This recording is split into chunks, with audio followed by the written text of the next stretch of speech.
Alors, j'attends qu'on me confirme que nous sommes en ligne. Oui, je pense que tout fonctionne. Merci et bonjour à toutes et à tous. Merci de nous avoir rejoints pour cette nouvelle édition. Bonjour de Singapour, ou bonsoir de Singapour, c'est très bien. Nous sommes nombreux, une quarantaine, bientôt 50, donc connectés à cette conférence aujourd'hui. Donc une nouvelle conférence 30 minutes pour demain, au cours de laquelle nous avons demandé à Cécile Maisonneuve, présidente de la Fabrique de la Cité, que je remercie de nous avoir rejoints aujourd'hui, pour évoquer eh bien le destin de la Smart City, j'allais dire, dans un contexte radicalement transformé par rapport à celui dans lequel nous avions pris l'habitude, à la Fabrique de la Cité en particulier, d'analyser ce terme et d'examiner ce qu'il peut vouloir dire pour les transformations donc de ces villes.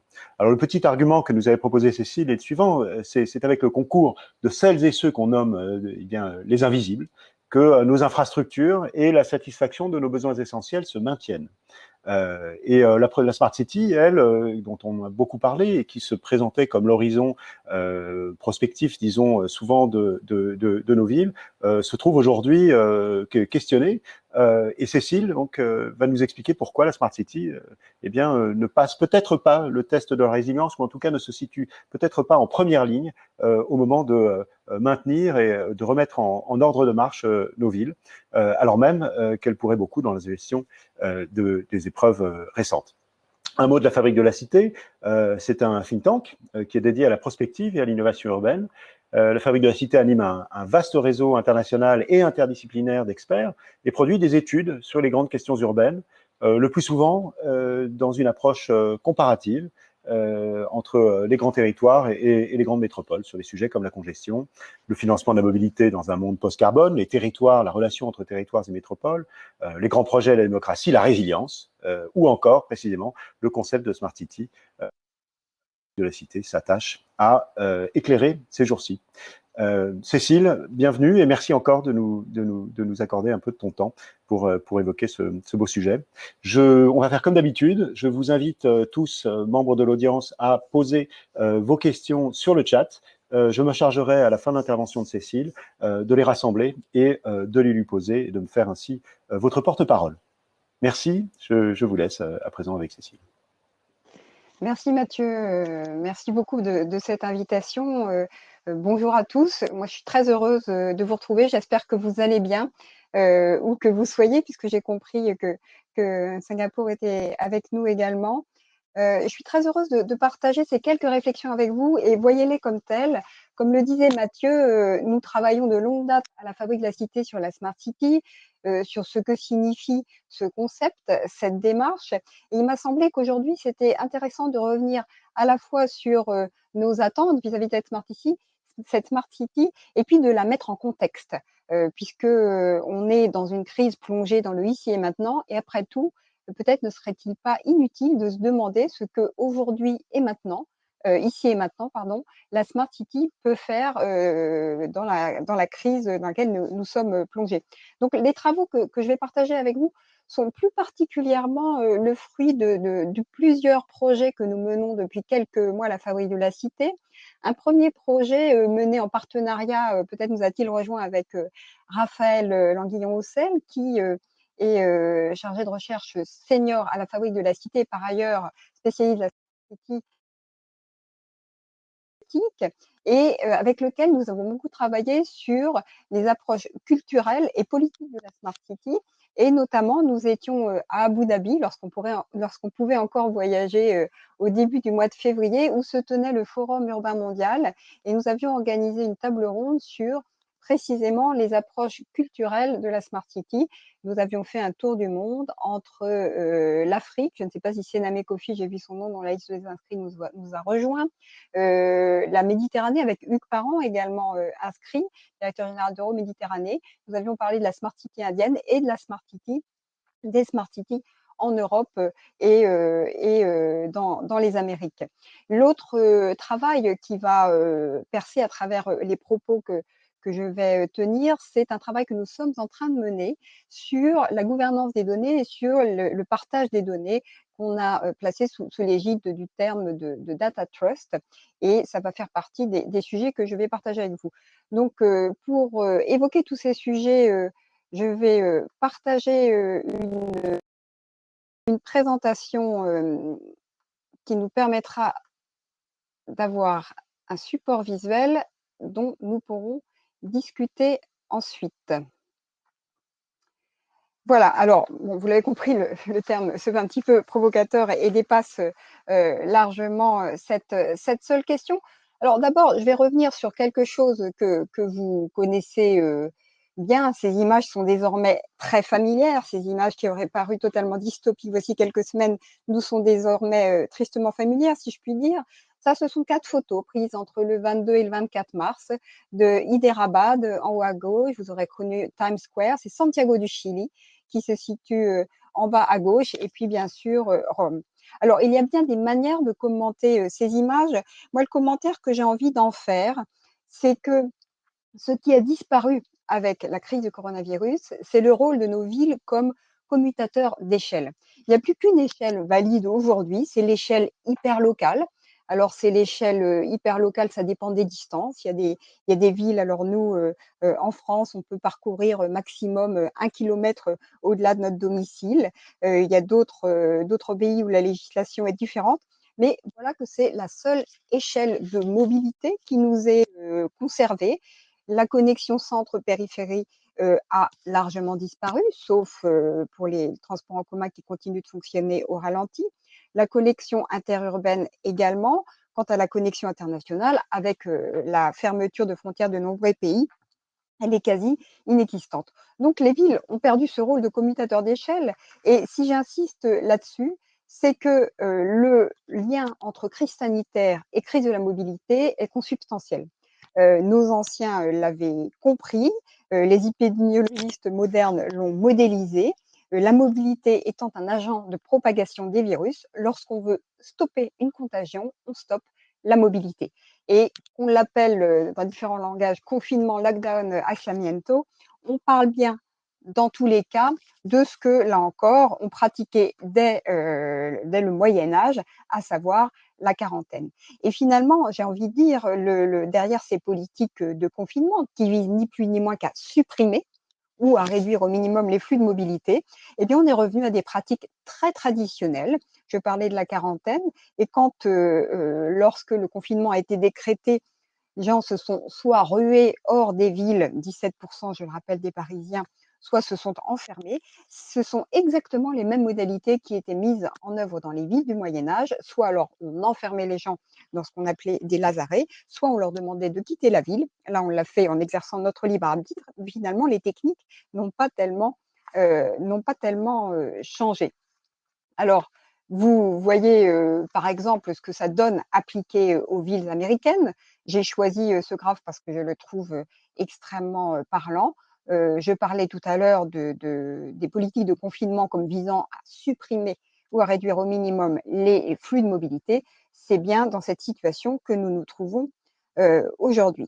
Alors évidemment, avec la suppression de ces mobilités, de cette demande de mobilité, eh bien, il y a autre chose qui a disparu, c'est une partie de l'offre de mobilité, et notamment une partie de l'offre qui était apparue dans le cadre des politiques de smart city, politique d'entreprise ou politique publique. Et donc on a tout un pan de cette économie de la smart city qui s'est littéralement volatilisée du jour au lendemain, et ce n'est pas un hasard dans la mesure où la mobilité était, si l'on peut dire, le terrain de jeu favori de la smart city. Donc, je vous ai mis quelques exemples. Alors, ce qui est intéressant, c'est de voir aussi comment certaines applications se recyclent. Et c'est pourquoi j'ai mis dans la partie gauche de cette slide des éléments qui se rapportent à l'index de mobilité établi par Citymapper. Donc, puisqu'on n'a plus besoin de Citymapper, Citymapper s'est transformé un peu en outil statistique. Donc, si vous voulez, vous pouvez voir dans le tableau qui est en bas à gauche, avoir une idée de jusqu'à quel point les villes sont paralysées. Donc, Citymapper a tout simplement comparé les patterns de mobilité d'aujourd'hui à ceux d'avant la crise, et vous apprenez ainsi que la ville où l'on bouge le moins au monde est Barcelone. À l'évidence, nulle surprise au regard de la violence de l'épidémie en Catalogne, et de même pourrait-on faire le même commentaire sur Milan. Vous pouvez également, si vous cliquez sur chacune de ces villes, et ça vous le voyez en haut à gauche, vous rendre compte de comment ont évolué les pratiques de mobilité, et vous voyez, une évolution extrêmement brutale. Donc, s'agissant d'autres grands noms de, la mobilité, dans la smart city, eh bien, ce sont les chiffres tout à fait impressionnants pour Uber et Lyft. Alors là, vous voyez more than 50%, plus de 50. Nous enregistrions hier, l'interview d'Alexandre Bayen qui, dirige l'Institut de transport de l'Université de Californie, Berkeley, et qui nous disait qu'en l'occurrence, c'est un spécialiste de la congestion et des modèles, de déplacement. Il nous disait qu'en l'occurrence, la chute des courses pour Uber et Lyft aux États-Unis, c'est plus de 80. Alors, il y a carrément des objets qui ont disparu. Les trottinettes ont disparu aussi vite qu'elles étaient apparues dans nos villes, puisque s'ajoute, en l'occurrence, la dimension sanitaire, d'objets qui sont faits pour être partagés. Alors précisément, parlons de cette économie du partage. Moi, ce qui m'a tout de suite frappé dans les premières mesures, prises dans le cadre, non seulement du confinement, mais de toute le panel de mesures associées, de même que dans le passé, on associait tout un panel de mesures à la quarantaine et notamment, supprimer un certain nombre d'objets touchés par tout le monde. Eh bien, il est évident que l'économie du partage est particulièrement, touchée dans ce contexte. Alors j'ai choisi 2 emblèmes de cette économie-là. D'abord Airbnb. Alors dès la semaine du 9 mars, en Europe, les, activités sur Airbnb ont chuté de 80 pour chuter encore de 10 la semaine suivante. Autant dire qu'aujourd'hui, Airbnb est quasiment, à l'arrêt. Alors ce qui est très intéressant de voir, ce sont les effets, collatéraux de cet arrêt du fonctionnement d'Airbnb. Alors c'est bien sûr le retour sur le marché et on voit Amsterdam, on voit Barcelone, on voit des annonces immobilières classiques en location meublée, d'appartements qui ressemblent furieusement à des appartements typiques Airbnb. Ce qui me semble plus intéressant encore, c'est qu'un certain nombre d'analystes anticipent dans le cadre non pas du retour à la normale, puisque celui-ci, n'est pas pour demain, si je puis dire, en l'absence de vaccin ou de traitement, mais dans le cadre d'un de déconfinement partiel, anticipe, eh bien, une demande accrue pour les hôtels et le système d'appart-hôtel, c'est-à-dire pour des systèmes où les services de nettoyage sont plus réglementés que sur Airbnb. Donc on verra ce qu'il en sera, mais j'ai trouvé ce glissement, ce retour finalement vers quelque chose d'assez classique, la formule d'hôtel ou appart-hôtel, comme, tout à fait intéressante. Alors la situation de WeWork est encore plus délicate. Alors pour être tout à fait juste, l'entreprise était déjà en difficulté après l'échec de son IPO en septembre, dernier et qui s'inscrit d'ailleurs dans un mouvement plus vaste que nous a expliqué Robin Rivaton, dans la vidéo que nous avons diffusée l'autre jour dans le cadre de notre série «À travers les villes en crise». Il y a, dans le domaine des startups et du venture capital, une réallocation au profit d'entreprises qui, ne brûlent pas de cash, mais qui, sont, plus profitables. Et WeWork était déjà particulièrement concerné et aujourd'hui, la violence de la crise est telle pour WeWork que les analystes s'interrogent sur sa capacité à y survivre et notamment le point extrêmement, difficile pour l'entreprise, c'est que ses coûts fixes de long terme restent, puisque pour l'instant, elle continue d'avoir des coûts fixes liés, à ses charges immobilières dans des emplacements souvent très coûteux des villes. En revanche, les clients ont, eux, pour la plupart, annulé leur contrat. Donc l'entreprise brûle énormément de cash et ce qui met en doute, selon les analystes, sa capacité de survie en cas de crise, de longue durée. Alors ce premier aperçu sur une partie de la smart city liée aux grandes plateformes peut nous conduire effectivement à estimer qu'elle est assez peu résiliente. Et par contraste, on ne peut pas s'empêcher de penser à cette ville de ce que le président de la République a appelé les premières et deuxièmes lignes, ceux qui sont au front, en train de, j'allais dire, faire tourner la machine faire tourner évidemment le système sanitaire, mais aussi tout simplement faire tourner les villes. Et je dirais que d'une certaine manière, la ville est passée en ce que les informaticiens appellent le mode sans échec. Les fonctions essentielles, souvent invisibles, alors ça c'est une fonction visible, le ramassage des ordures, mais les autres, l'acheminement de l'eau, de l'électricité, du gaz, la fibre optique, toutes ces, j'allais dire, cette ville des réseaux, cette ville des infrastructures fonctionne parfaitement. Et à cet égard, pour revenir sur un débat sémantique qui a, je vous l'accorde, un intérêt assez limité, de ce point de vue-là, nos villes n'ont rien à voir avec des villes en guerre, puisqu'elles fonctionnent, à cet égard du moins, comme, comme à l'accoutumée. Et alors cette ville-là, ne l'oublions pas, et là je voudrais introduire une première nuance dans ce que j'ai fait, c'est-à-dire commencer à mettre le mot de smart city au pluriel. Cette ville-là est déjà largement optimisée par les technologies de l'information. Cette ville des infrastructures d'eau, de gaz, d'électricité, cette ville de la fibre optique est largement optimisée par des capteurs qui travaillent à la faire fonctionner mieux. Donc de ce point de vue-là, cette smart city-là, cette smart city extrêmement technique, cette approche techniciste de la smart city, fonctionne, elle, parfaitement. Et dans le même ordre d'idée, vous aurez peut-être vu la semaine dernière, je crois, un article du Monde qui faisait référence à la manière dont Dijon avait mis au service de la crise sanitaire sa plateforme de commandement des services urbains, On Dijon, où sont commandées aussi bien des fonctions de police, de sécurité, de circulation, de transport en commun ou d'e-administration. Et il y était expliqué que dans cette plateforme vers laquelle convergent en temps réel des données de l'ensemble des services, ainsi que les données liées aux 300 caméras de vidéosurveillance de la métropole, les capteurs sur les équipements urbains, eh bien l'ensemble de ces données étaient mises au service de la gestion de la crise sanitaire. Alors, la question que j'ai envie de poser, une fois qu'on a fait ce constat sur ce qui se passe aujourd'hui, dans quelle mesure la Smart City peut-elle nous aider dans l'étape d'après qui a été dessinée hier soir dans le discours du président de la République, c'est-à-dire l'étape du déconfinement, la Corée du Sud, Hong Kong, Singapour. Et l'on s'aperçoit que pour passer du mode survie au mode revivre, le système qui a été mis en œuvre systématiquement, c'est un triptyque, les 3D, distance, détection, données.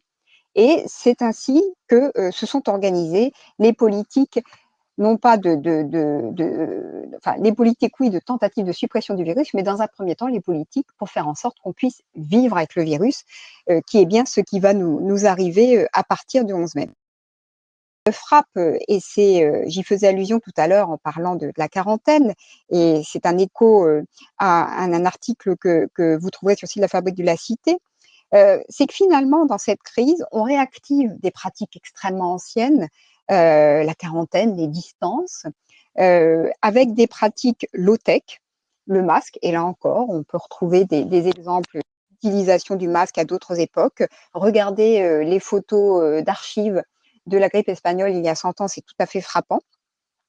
Dans ces techniques low-tech, il y a également l'utilisation de signes au sol pour marquer la distance et qui sont notamment pratiqués dans les transports en commun, comme vous aurez pu le voir. Là, j'ai pris un exemple de ce que vous trouveriez ou de ce que vous trouvez si jamais vous êtes en Belgique, à Bruxelles, et vous voyez là tous les sièges avec des croix rouges, les sièges où il est interdit de s'asseoir. Donc, ce qui pose beaucoup de questions, et c'est un sujet sur lequel nous sommes en train de travailler sur la manière dont les transports en commun vont pouvoir être utilisés dans ce contexte-là. Donc, méthode traditionnelle, méthode low-tech, et puis évidemment, les méthodes high-tech avec des dispositifs plus ou moins intrusifs. Et dans ce cadre-là, ce qui est tout à fait frappant, c'est la myriade d'initiatives et de techniques mises en œuvre. Alors à cet égard, je voudrais dire quelques mots sur cette partie-là, sur la partie données, puisque ça va être le sujet de la deuxième partie de mon intervention. Et je vous invite à regarder un papier extrêmement clair à cet égard et extrêmement pédagogique, publié sur le site de la CNIL, en l'occurrence le laboratoire de prospective de la CNIL, qui s'appelle LINC. Et c'est un papier qui a été rédigé il y a quelques jours par Antoine Courmont, Antoine que nous avons déjà fait venir à la Fabrique de la Cité, qui jusqu'à récemment, était à l'école des affaires urbaines de Sciences Po, et a notamment fait une thèse et ensuite un livre avec Patrick Le Gallès sur la Smart City. Et il a publié 4 articles très intéressants qu'il appelait Coronoptique, dans lesquels il essaie de déchiffrer finalement, quand on dit données, et dans le cadre de la crise sanitaire, de quoi parle-t-on exactement? Et en réalité, il faut bien distinguer 3 grandes données à ces recueils de données précisément. 2 de ces finalités ont des objectifs de santé publique, la dernière un objectif de sécurité, de surveillance. Donc les 2 premiers objectifs, c'est comment on rend visible le virus. Et là, ce dont on parle, c'est d'identifier ses porteurs, de compter les malades. Et ça veut dire que très concrètement, on parle de données médicales, on parle de la longue chaîne d'acteurs qui permet de produire ces données, et on parle aussi bien de données agrégées anonymisées, c'est ce qui permet au jour le jour de voir ces fameuses courbes sur lesquelles nous avons tous les yeux rivés tous les soirs, mais on parle aussi de données personnelles, donc de données personnelles qui sont parmi les plus sensibles qui soient, évidemment, les données de santé. Et là, on voit d'autres applications, par exemple les thermomètres connectés permettant d'identifier, dès lors que les données sont agrégées, les clusters. C'est dans un registre beaucoup plus intrusif, la mesure de la température des individus en Chine, et notamment les pratiques de déconfinement se sont accompagnées dans les villes chinoises d'installation de ces mesures à l'entrée du bureau, mais on les trouve également à l'entrée des transports en commun. La deuxième série de données, c'est les données visant à rendre visible non plus le virus, mais la contagion, c'est-à-dire les contacts. Et là encore, on est dans un objectif sanitaire. Et là, les données dont il s'agit, ce sont de données de déplacement des individus. Donc, ce sont par exemple ces données issues des opérateurs téléphoniques qui ont permis de savoir que X% de Parisiens avaient quitté la ville. Donc, ce sont des données qui peuvent être agrégées, anonymisées, avec derrière des technologies extrêmement différentes, mais ce peut être aussi des données qui n'ont pas de fin statistique comme celles que je viens de vous citer, mais des données de traçage, de contact tracing. Et ça, c'est ce qu'on voit dans différents pays.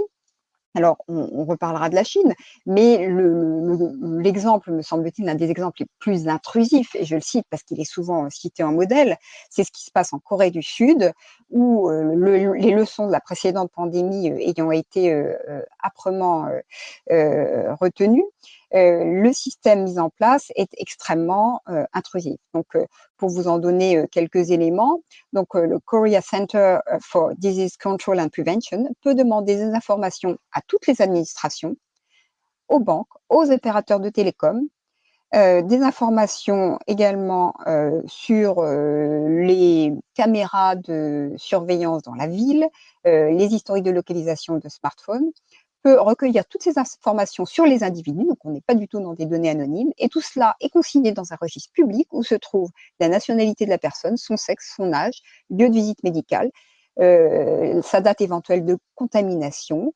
les endroits et les moments où elle était à tel endroit, a-t-elle mis son masque dans le métro, quel bar a-t-elle fréquenté, quel salon de massage. Donc on est dans un registre extrêmement intrusif.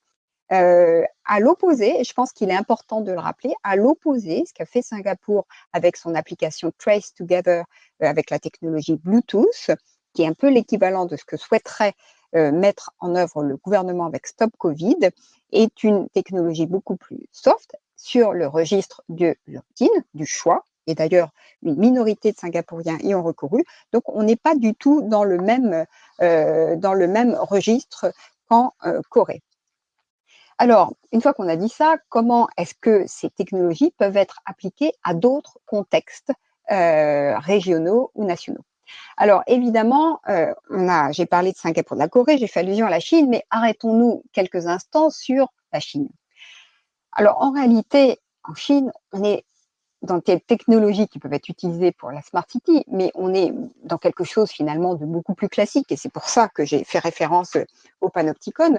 on est dans un état de surveillance, et un état de surveillance d'autant plus efficace qu'il est un mélange entre Big Brother, c'est-à-dire des technologies extrêmement centralisées, utilisées par le pouvoir central, et avec Little Sister, c'est-à-dire tout un tas d'objets qui vont éventuellement pouvoir être opérés par des opérateurs privés, mais qui travailleront main dans la main avec le système central. Et là, vous avez un mélange des fonctions qui est tout à fait frappant. Et ces trois catégories de données que j'ai mentionnées, rendre visible le virus, rendre visible la contagion, et dernier, j'avais oublié, rendre visible le confinement. Là, il s'agit de surveiller, de voir qui respecte le confinement ou pas.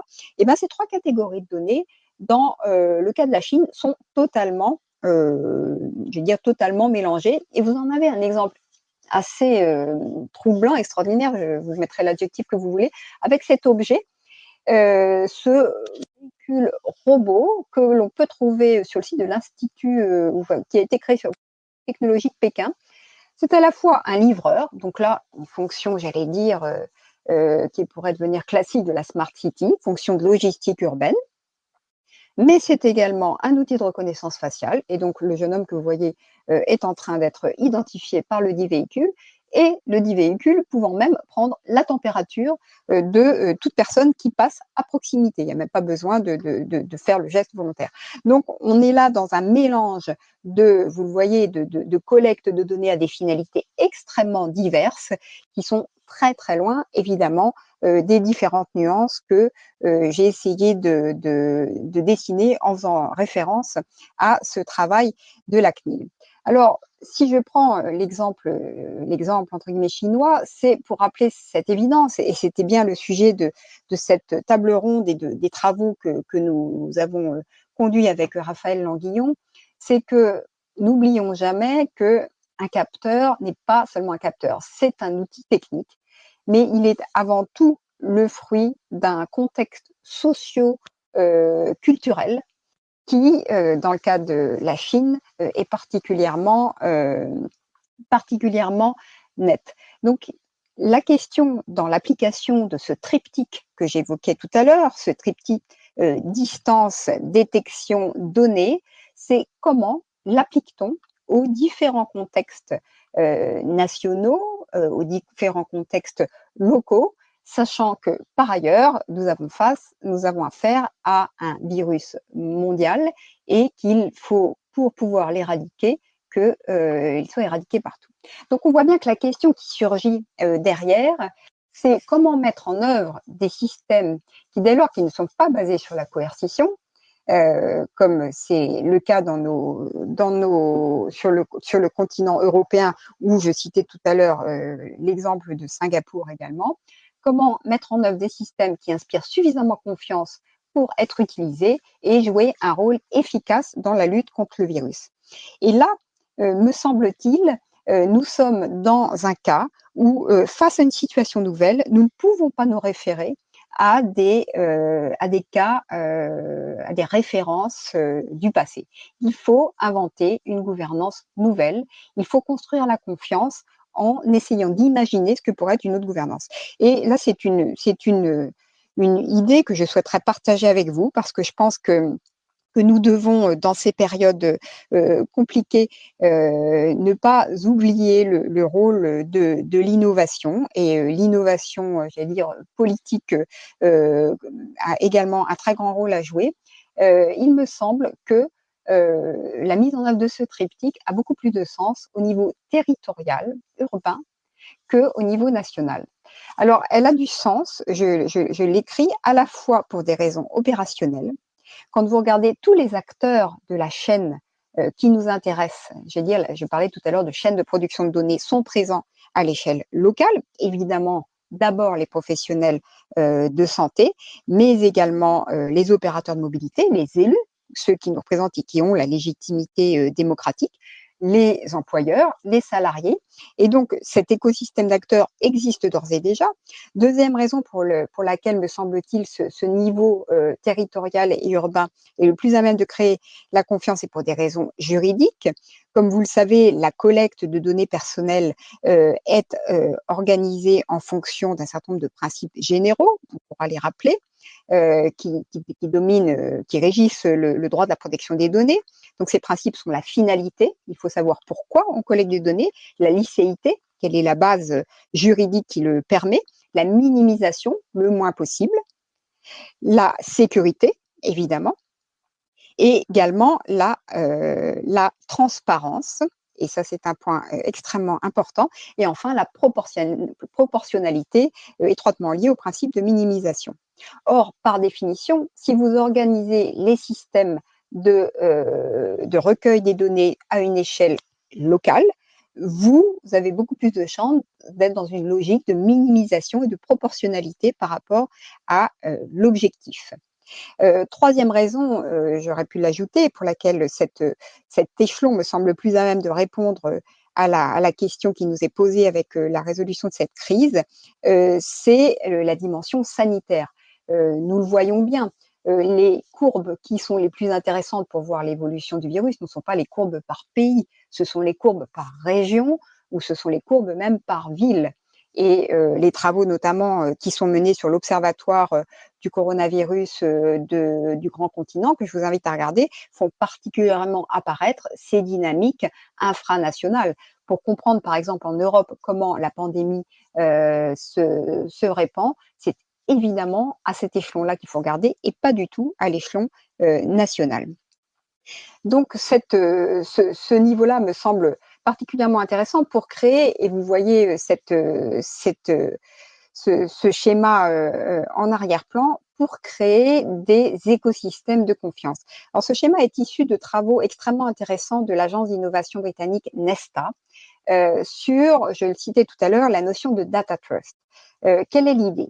L'idée, c'est comment, dans l'hypothèse où vous avez des données à recueillir, dont la valeur publique est énorme, et nul besoin de souligner à quel point les données dont nous parlons ont une forte valeur publique quand il s'agit de lutter contre une épidémie, et dont le partage est nécessaire, comment vous organisez l'écosystème de confiance qui va avec. Parce qu'en réalité, nous nous trouvons aujourd'hui dans une sorte de trilemme. Le trilemme, c'est comment on concilie la protection de la santé, la reprise économique et la protection des libertés individuelles. Alors, ce trilemme est peut-être un peu plus subtil à dire vrai, parce qu'au sein des libertés individuelles, on pense évidemment à la protection de la vie privée, mais n'oublions pas que, à l'heure où nous parlons en ce moment, à l'heure où nous sommes ensemble, il y a une liberté individuelle, il y en a deux fondamentales, des libertés de rang constitutionnel qui ont été annulées, c'est la liberté d'aller et venir d'une part, et la liberté des réunions, je ne parle même pas de la liberté de manifestation. Donc les libertés individuelles, en fait, les choix que nous avons à opérer sont des choix entre finalement comment on dose, entre une liberté d'aller et venir qui a été totalement supprimée et des libertés, la protection de la vie privée qui pourrait être éventuellement amoindrie dans le cadre de solutions numériques telles que celles qui pourraient être envisagées. Alors, la raison pour laquelle je fais le lien avec l'échelon local, avec l'échelon urbain et territorial, c'est précisément ce que je vous disais en début d'intervention, à savoir le fait que la crise sanitaire est une crise de la mobilité. Quand on veut supprimer un virus, on supprime la mobilité. Le déconfinement, de ce point de vue-là, s'analyse comme un retour de certains flux de mobilité. Et la question, c'est comment va-t-on à la fois les maîtriser le mieux possible et les identifier le mieux possible. Et la mobilité étant au croisement de trois systèmes, le système de transport, le système de localisation des activités, où sont les emplois, où sont les usines, où sont les infrastructures sociales, et le système d'activité, c'est-à-dire notre emploi du temps personnel, comment nous nous déployons dans l'espace pour remplir les différentes activités que nous devons remplir. Et il me semble que c'est pour cette raison même, précisément parce que la mobilité est à la rencontre de ces trois systèmes, que nous devons réfléchir à ce triptyque à l'échelle du bassin de vie ou du bassin d'emploi. Et nous le savons, cette capacité à réunir des acteurs comment dire, qui ont des fonctions très différentes, qui ont des approches très différentes, ça s'appelle précisément la Smart City. Donc, il me semble aujourd'hui que dans le cadre des stratégies de déconfinement, la Smart City a tout son rôle à jouer. Elle pourrait en cela être qualifiée de Smart City du bien commun. Et à cet égard, j'observe que ce mouvement, ce questionnement sur finalement quel est le rôle de la Smart City? À quoi sert-elle puisqu'on était sorti de l'approche uniquement techniciste, n'est pas né évidemment avec la crise Covid-19, mais commençait à poindre depuis environ, moi je dirais, une petite année. Et j'avais été notamment très frappée par la décision en octobre dernier de San Francisco, berceau s'il en est de la Smart City, de créer un Office of Emerging Technology où l'idée était de dire aux acteurs de la tech, soit vous voulez venir dans notre ville tester de nouveaux systèmes, très bien, nous aimons l'innovation, mais dites-nous quelle est la valeur publique de l'innovation que vous allez apporter. Eh bien, me semble-t-il, on a aujourd'hui une possibilité de travailler de manière collégiale, en format d'écosystème, à cette question dans le cadre des stratégies de déconfinement au moins partiel. Voilà ce que je voulais partager avec vous aujourd'hui. Je vais essayer d'arrêter le partage pour revenir à notre dialogue. Voilà. Merci beaucoup Cécile de cet excellent exposé. Alors je signalais chemin faisant que la Fabrique de la Cité travaille sur la question de la Smart City, travaille notamment à interroger depuis quelques mois et quelques années pourrait-on dire donc cette notion. Et j'ai partagé dans le chat un lien vers les travaux en cours de la Fabrique de la Cité. J'ai également partagé, je le signale à tous ceux qui nous suivent, tes slides donc qui sont accessibles là encore et qui dont je sais qu'elles sont très inspirantes et pleines d'informations. Alors quelques questions ou quelques réactions qui ont été partagées sur ce chat donc au cours de ton exposé. Peut-être d'ailleurs une intervention, une remarque plutôt de Patrick Damien qui soulignait, mais comme tu l'as fait toi-même en fait, qu'il y avait bien un exemple en France donc de postes de commandement centralisés, des caméras et des capteurs, celui de Dijon, et dont on disait effectivement, un article du Monde le soulignait, que elle l'avait mise au service finalement mobilisation contre, disons, le virus.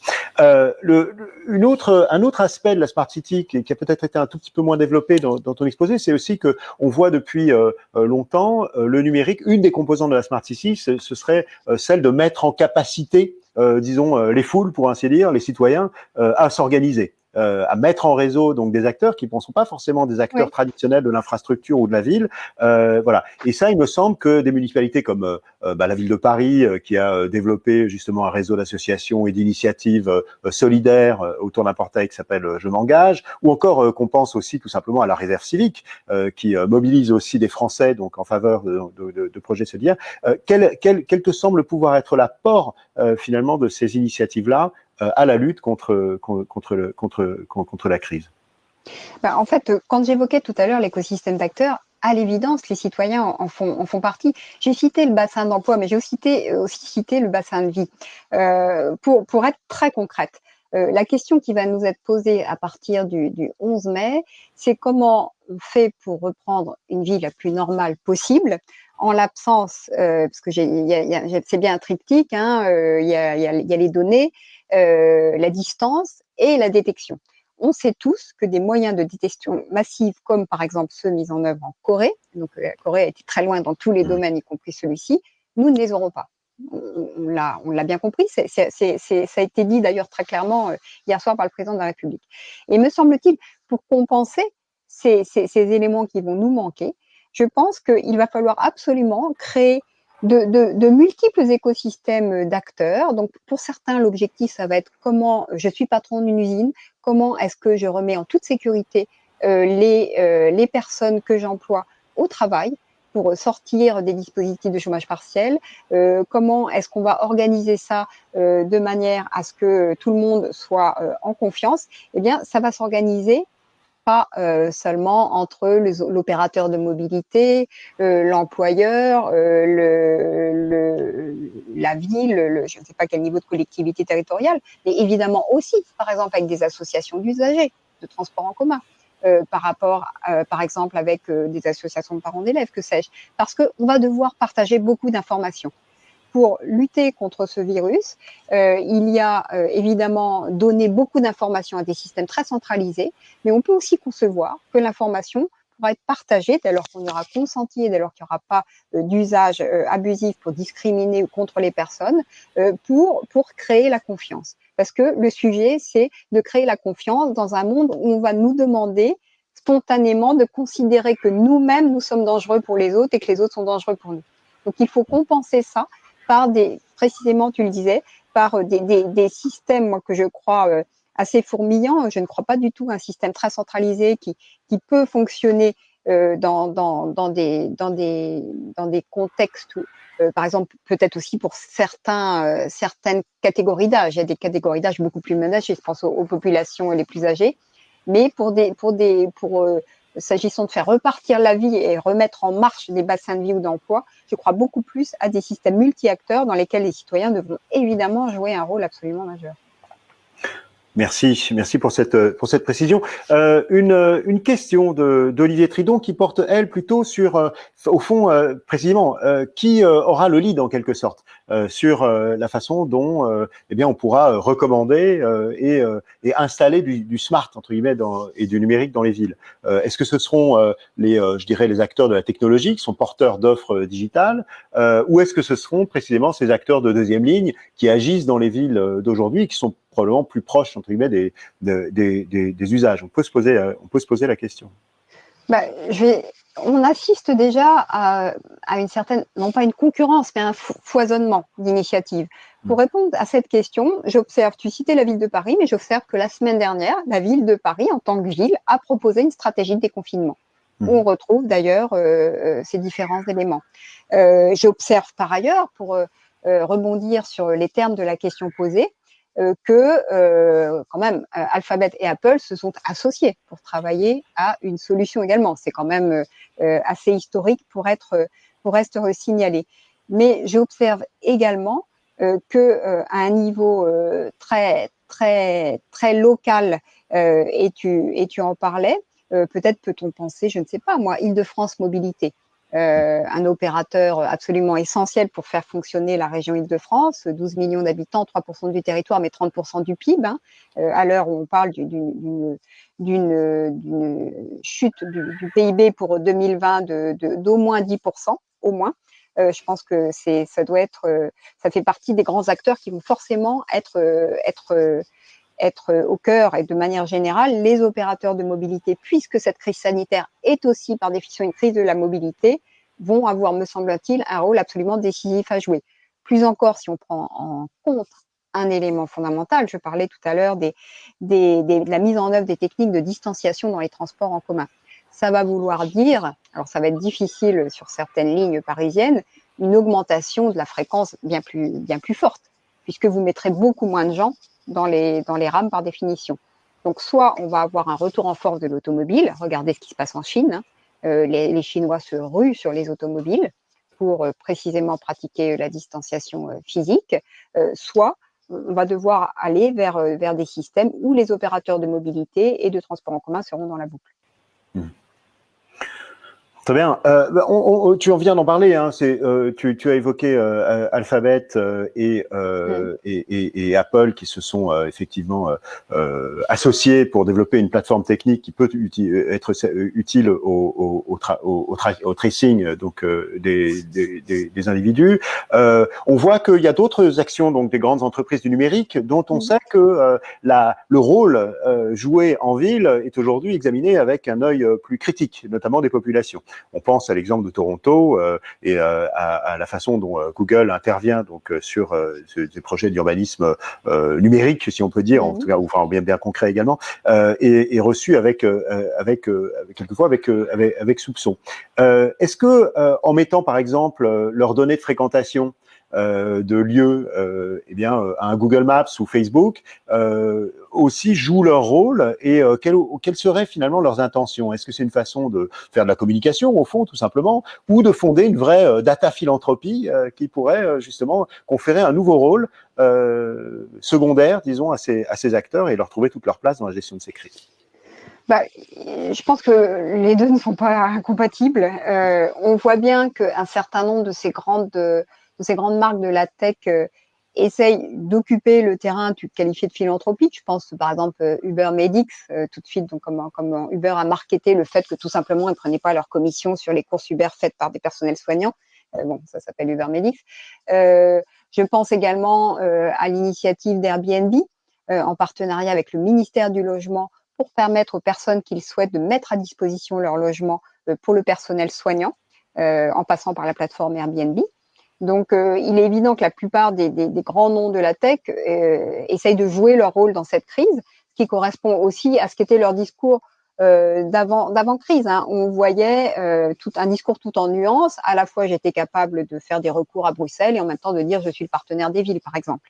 Donc, c'est pas exclusif l'un de l'autre. Et n'oublions pas qu'il y a quand même, du moins dans l'esprit des fondateurs de ces grands groupes, une sorte d'idéal peut-être utopique. Enfin, je songe notamment au fait que Bill Gates a quand même vient de déclarer qu'il donnait $1 milliard pour construire des usines qui travailleraient à la fabrication des vaccins. Le patron de Twitter qui donne quand même le 28% de sa fortune pour la lutte contre le virus. Donc, ce sont aussi, certes, des milliardaires, mais animés par une sorte d'idéal utopique qui ne correspond peut-être pas, dans mon cas, pas du tout d'ailleurs, à mon idéal politique. Mais le fait est qu'il y a aussi cette part d'idéal dans la mise en œuvre de leur proposition. Juste un point par rapport à cette collaboration Apple-Alphabet. Il y a un cadre juridique. Dans tous les pays, il y a un cadre juridique. En Europe, on a un cadre juridique extrêmement clair avec le RGPD qui dit ce qui est possible et ce qui n'est pas possible. Et le sujet aujourd'hui, c'est à la fois de voir ce qui est possible dans le cadre du RGPD et de garder à l'esprit, et c'est pour ça que moi j'ai proposé un cadre plutôt territorial et urbain qu'un cadre national, que toutes les sources de données auxquelles l'État a eu accès, je pense notamment depuis le 11 septembre 2001, dans le cadre des lois dites sécuritaires, toutes ces sources de données, il n'y a jamais renoncé. Et soi-disant, toutes les lois qui étaient temporaires, susceptibles d'évaluation, durent toujours, n'ont jamais été évaluées. Donc je pense qu'il y a à la fois les ambitions de ces acteurs, déjà détenteurs d'une masse incroyable de données auxquelles on a consenti, et il y a également, ne l'oublions pas, cette historique des États et l'effet cliquet que joue le formidable appétit d'un certain nombre de services de l'État pour les données. Et c'est pourquoi, d'ailleurs, quand vous regardez les sondages qui sont faits, l'État n'inspire pas confiance en la matière. Oliver Wyman Forum a fait un très intéressant sondage dans plusieurs pays. Il y avait Singapour, il y avait l'Espagne, il y avait l'Australie, il y avait l'Allemagne, sur à qui accepteriez-vous de donner, notamment vos données de santé. Il était très intéressant de voir que les professionnels de santé étaient très très hauts dans le sondage, mais c'était à peu près tout. Alors les collectivités locales suscitaient un peu plus la confiance que les États, mais il y a quand même, c'est pour ça que j'ai insisté sur ce mot, un vrai système de confiance à bâtir. Et à cet égard, ce qui était très intéressant dans ce sondage, c'était les résultats de l'Espagne. On aurait pu croire que Singapour était à part, pas du tout. Singapour avait des résultats, à part certains, globalement, qui pouvaient ressembler à des pays d'Europe. L'Espagne, dont on rappellera qu'elle est très violemment frappée par la crise sanitaire et qu'elle sortait d'années et d'années de crise économique à la suite de la crise financière de 2008, les Espagnols étaient beaucoup plus prêts à renoncer à un certain nombre de choses. Et j'observe d'ailleurs que l'Espagne a proposé des mesures pour lutter contre le virus en matière de données personnelles qui sont beaucoup plus intrusives que ce qui est envisagé aujourd'hui en France ou en Allemagne. Parlons, disons, tracing à nouveau, une remarque de Bernard Soulez qui souligne que le tracing sera en France volontaire. Là-dessus, Oui. des engagements ont été pris et le cadre réglementaire donc y contraint. Est-ce qu'on pourrait imaginer quelle forme d'incitation peut-on imaginer proposer aux citoyens et en particulier bien évidemment aux urbains pour y adhérer? Moi, je pense que c'est une question absolument fondamentale, cette question de l'incitation. Parce que venant d'un système qui est porté par l'État, avec toute la méfiance que suscitent les systèmes, je viens de le dire, portés au niveau national, là, il y a à mettre en œuvre ce qu'on appelle toutes les théories du nudge, notamment en matière notamment vis-à-vis de certaines générations. Pour tout vous dire, moi, j'ai parlé de ce sujet avec ma belle-fille, qui est une jeune fille de 20 ans, et je lui dis, est-ce que toi, tu téléchargerais cette application? Elle m'a dit, non, on ne télécharge pas d'application, c'est pas comme ça qu'on fonctionne.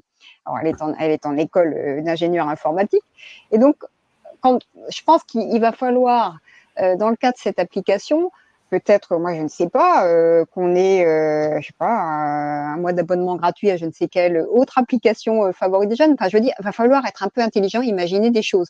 Moi, le vrai sujet sur cette application, vu la vulnérabilité de certaines populations, je pense aux personnes de plus de 70 ans, même si quand elles sont en bonne forme, hein, les statistiques sont là pour nous dire qu'elles sont particulièrement vulnérables au virus. La vraie question, c'est comment ces personnes-là vont télécharger l'application. Et vont vouloir le faire. Alors peut-être même la vraie question de prime abord, c'est quid de celles qui n'ont pas de smartphone? Est-ce qu'il faut imaginer des devices dédiés en l'occurrence? Mais là, me semble-t-il, on ne peut pas traiter cette application en considérant la population comme un tout. On a des sensibilités vis-à-vis des applications, vis-à-vis des technologies très différentes selon la génération, et on a des sensibilités au virus très différentes. Donc, je ne sais pas si une politique uniforme comme ça, en la matière, peut être efficace. Entendu. Je veux repartir sur une question peut-être un peu plus large et plus grand angle, qui est une question d'Edouard Siekierski, qui nous demande si la vision smart, cette smart city n'était pas plus un parangon, disons, du monde d'avant, c'est-à-dire d'optimisation, de robustesse, plutôt finalement que de résilience et d'adaptabilité qui, on le comprend, sont bien des paradigmes essentiels dans un monde changeant, incertain, volatile, complexe, etc. Cependant, une partie de ton exposé nous a montré que justement cette smart city savait se montrer elle-même adaptable à la crise.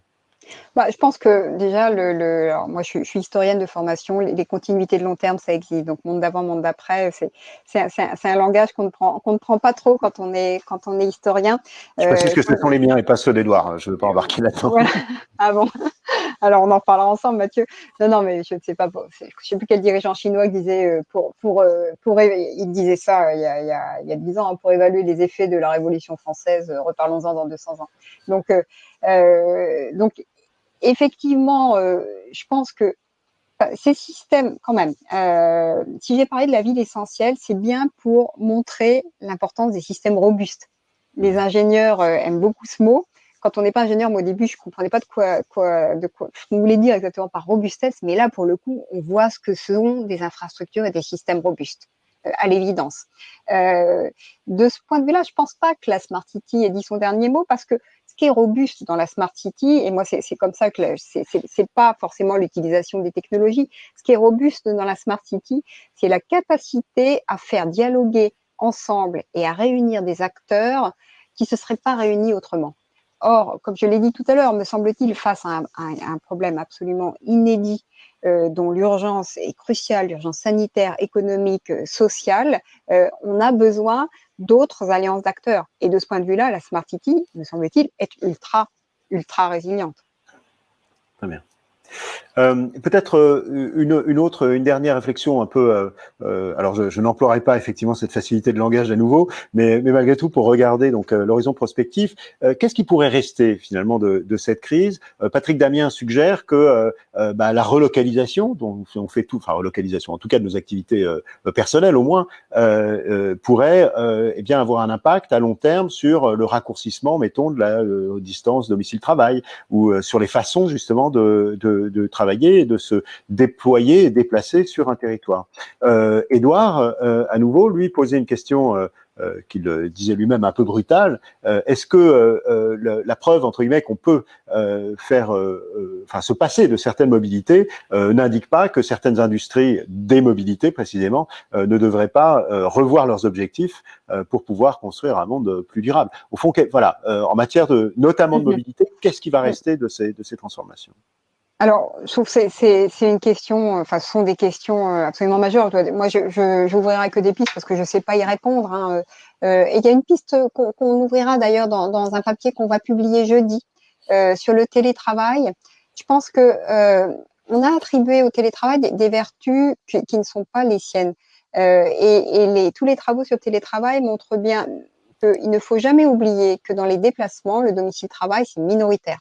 On a tendance à le survaloriser, c'est minoritaire. Et ce qu'on a pu observer, ce que les chercheurs ont pu observer en matière de télétravail, c'est quand vous supprimez des déplacements liés au domicile-travail, il y a des effets rebonds. C'est un peu comme dans l'électricité, il y a des effets rebonds. Il y a d'autres déplacements qui ont lieu. Donc n'oublions pas que par nature, l'homme est un animal profondément mobile. On en sait quelque chose. Je ne sais pas comment vous vivez ce confinement, mais on a tous quand même très, très, très envie de pouvoir se déplacer librement à nouveau. Donc ne surestimons pas l'impact de cette crise sur la révision des modèles de mobilité, notamment par rapport au domicile-travail. Alors derrière, la question qui est posée, à savoir qu'il y a tout un tas de déplacements finalement qui n'étaient pas très utiles, oui, bien sûr. Et la très intéressante discussion qu'on a eue hier soir avec, j'en parlais avec Alexandre Bayen, donc qui est à San Francisco, University of California, Berkeley. Il disait, nous, en tant que, par exemple, université, il est évident qu'on ne reviendra pas aux pratiques d'avant, qu'il y a un certain nombre de cours où l'idée de mettre 2000 étudiants dans un même amphi, même quand la crise sanitaire sera passée, je ne pense pas qu'on y reviendra. Donc, à l'évidence, ça va changer des modèles de travailler ensemble. Est-ce que ça va pour autant supprimer des déplacements? Je serais beaucoup plus prudente sur ce point. Mmh. Merci Cécile. Je vous propose, puisque pour tenir l'horaire, de nous en tenir là pour cette session d'échange, que toutefois, je vous invite tous à prolonger, si vous le souhaitez, sous l'onglet restez avec nous encore quelques instants parce que vous risquez de quitter la fenêtre. Donc, networking que vous pouvez voir dans la partie gauche de votre écran. À cet endroit-là, vous pourrez retrouver chacun des membres de l'audience et qui ont pris part à cette session et vous pourrez échanger directement avec eux et avec Cécile également si elle souhaite rester avec nous. Je vous donne rendez-vous à nouveau demain, donc comme tous les jours, pour parler cette fois-ci explorer une thématique bien différente à l'initiative de la Fondation Vinci, puisque nous allons parler d'accueil des réfugiés avec le fondateur de l'association Signa. Il sera question de mobilité bas carbone jeudi et enfin vendredi d'intelligence artificielle et d'architecture. Je précise enfin, et je vais partager dans un instant donc sur le chat, les liens vers la newsletter de la Fabrique de la Cité qui chaque semaine effectivement publie sous le titre à travers les villes en crise des interviews, Cécile l'a dit, d'experts autour du globe et pratique, je dirais, l'art de décrypter les mots et de regarder finalement derrière ces mots que nous utilisons donc tout au long de nos analyses et pour commenter cette crise. Merci encore Cécile. Merci. Et rendez-vous à tous, encore une fois, sous l'onglet Networking, si vous voulez rester avec nous. À bientôt.